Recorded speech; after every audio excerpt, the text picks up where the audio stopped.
విడిపించగలడు, ప్రతి బాధ నుండి విడిపించగలడు, ప్రతి శోధన నుండి విడిపించగలడు, ప్రతి శ్రమ నుండి విడిపించగలడు. ఆయన మహా గొప్ప దేవుడు, ఆయన సర్వశక్తిమంతుడు.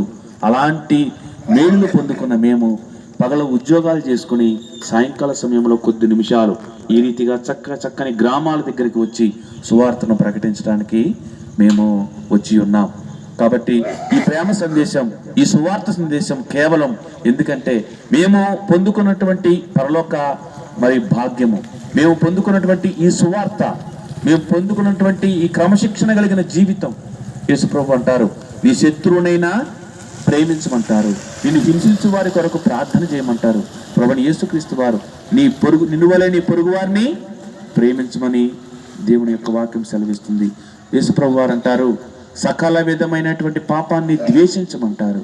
కాబట్టి సమస్తమైన కలహాలు గొడవ ప్రాణముండగాని నీవు ప్రభుని నమ్ముకో.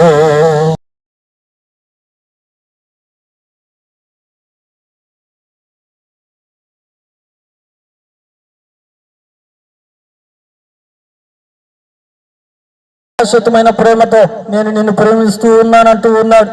తరాలు మారినా, యుగాలు మారినా మార్పు లేని వాడిగా ఉంటూ ఉన్నాడు గనక ఆయన అన్ని వేదనకరమైన పరిస్థితులు ఉన్నాయి, నా కుటుంబము బాగలేదు, నా స్థితి బాగలేదని ఒక్కసారి ఆయనకు ప్రార్థన చేయగలిగిన మనస్సు మీకున్నట్లయితే ప్రభు అయిన యేసుక్రీస్తు మీతో మాట్లాడటానికి సిద్ధంగా ఉన్నాడు.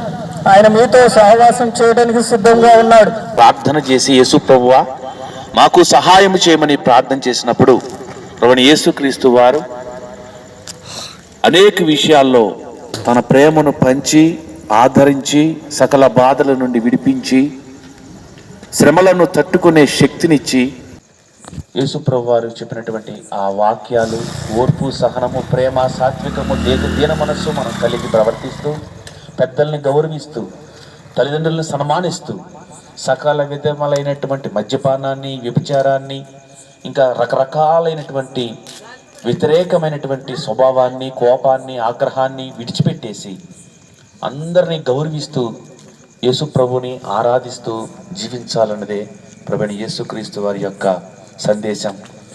మంటిలో కలవలైరా